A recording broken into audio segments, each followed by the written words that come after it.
Bonsoir et bienvenue dans ce nouveau direct. Alors, c'est un direct assez particulier qui a posé la question de pourquoi l'amour dure 3 ans. C'est une question qui m'a été posée par mail. Je vais essayer d'y répondre le plus franchement possible.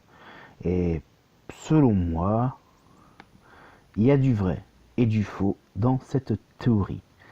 C'est une idée générale, hein. C'est vraiment une idée générale. Je vois que je suis en direct, mais je n'ai pas le timing. Ça me stresse un peu. Donc je vais continuer à parler. Peut-être que ça va s'afficher, peut-être que ça ne s'affichera pas. En tout cas, voilà. Donc, la question qui m'a été posée, pourquoi l'amour dure 3 ans? Alors moi, je ne suis pas forcément un grand expert de cette question-là. Mes cours de fac remonte un peu. La notion a été plus ou moins évoquée une fois en cours.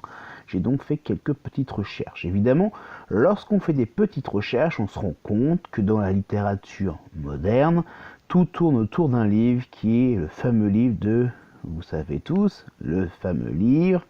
Hein, est-ce qu'il y a des gens qui ont la réponse? Je l'entends. Ouais, exactement. C'est un livre qui a été écrit par Frédéric Becbéder. Et donc, ce n'est ni un spécialiste des relations amoureuses, ni un psychologue, mais simplement un critique littéraire, animateur de télé. En fait, il a écrit ce roman-là, je pense, suite peut-être à sa rupture, et on peut dire que c'est plus ou moins un roman autobiographique qui défend l'idée que l'amour, au bout de 3 ans, se dégrade, disparaît et l'ennui s'installe. Dans les faits, il y a plusieurs psychologues qui ont surtout analysé la question d'un point de vue neurobiologique. En fait, si on regarde le développement, selon Lucie Vincent, l'amour dure 3 ans afin de permettre la création d'un petit bébé. C'est-à-dire que c'est le temps nécessaire pour procréer, pour que l'homme puisse être là, assurer les besoins de la mère. Puis après les 3 ans, il y a une chute du taux d'hormones et badaboum, la vie continue. Alors, comme vous voyez, je parle avec beaucoup d'ironie, un peu je suis sarcastique, enfin je pense que c'est le ton qu'on peut admettre que je prends. Tout simplement parce que si vous regardez autour de vous, il y a des personnes qui sont en couple depuis un peu plus de 3 ans. Donc évidemment, lorsqu'on leur pose la question à ces différentes personnes, ils vous disent, en fait, on a appris à s'apprécier, à accepter les défauts.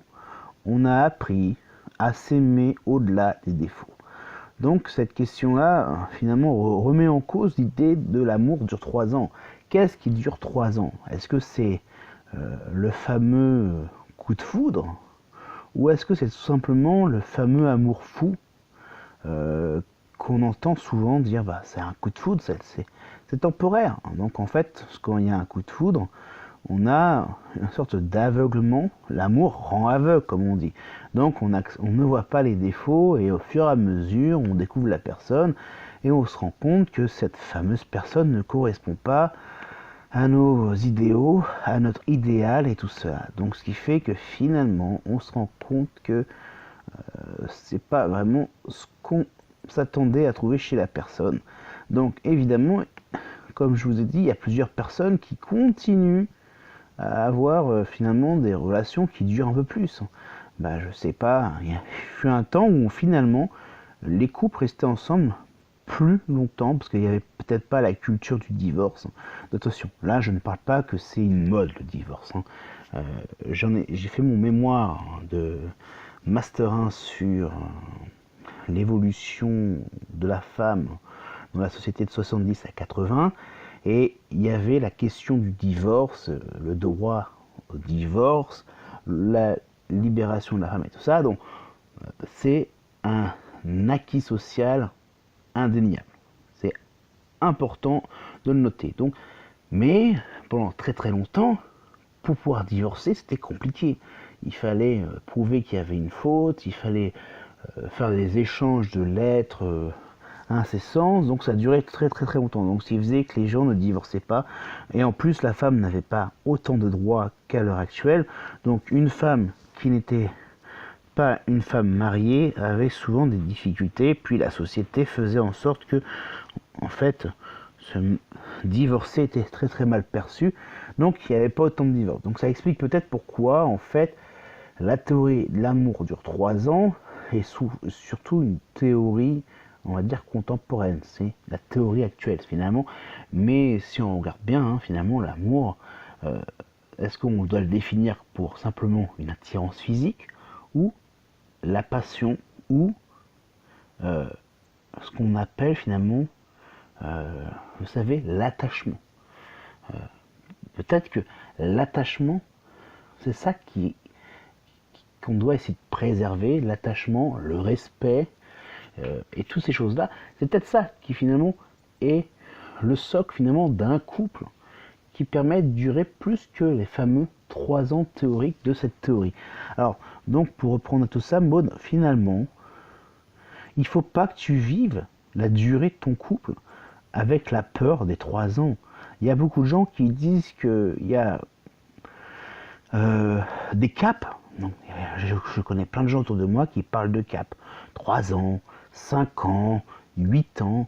Mais si vous passez votre temps à compter, vous vivez du coup dans la paranoïa, parce que vous allez vous dire au bout de la 2e année, oh là là, il me reste 1 an, il va me quitter. Donc vous allez vous mettre une pression folle, et quand vous mettez une pression folle, finalement l'autre va s'apercevoir qu'il y a quelque chose qui change, et en fait c'est ce fameux changement qui fait que vous pouvez amorcer peut-être une rupture. Voilà. Et beaucoup de personnes deviennent paranoïaques dans l'année de la 2e année, parce que en fait c'est vrai qu'il y a toute cette magie qui s'estompe progressivement, et comme elle s'estompe progressivement, on commence à devenir bizarre, et en plus on devient bizarre au moment où la magie s'estompe. Et il y a souvent cette phrase, c'est je comprends pas, tu as changé. Alors beaucoup de personnes disent mais non, c'est pas, j'ai pas changé. Donc comme vous allez vouloir affirmer que vous n'avez pas changé, vous allez essayer de vous forcer à faire des choses que vous n'auriez déjà pas fait au début de l'histoire. Donc l'amour dure 3 ans, c'est un vaste sujet. Je pense que beaucoup de personnes pourraient écrire dessus, beaucoup de personnes pourraient passer des heures dessus. Selon moi, si tu as une histoire d'amour, vis-la, profites-en à 200. Évidemment, ne fais pas des bêtises, ne sois pas inconsciente, et vis-la, vis-la, vis-la et vis-la. Donc ça, c'était la petite vidéo de la soirée. Je vous souhaite à tous une très très bonne soirée, et si ce genre de petite vidéo vous plaît, déposez un petit message, envoyez des mails, des MP, et ça va continuer. Je vous souhaite une agréable soirée et un bon début de week-end pour ceux qui ne travaillent pas le vendredi. Ciao ciao.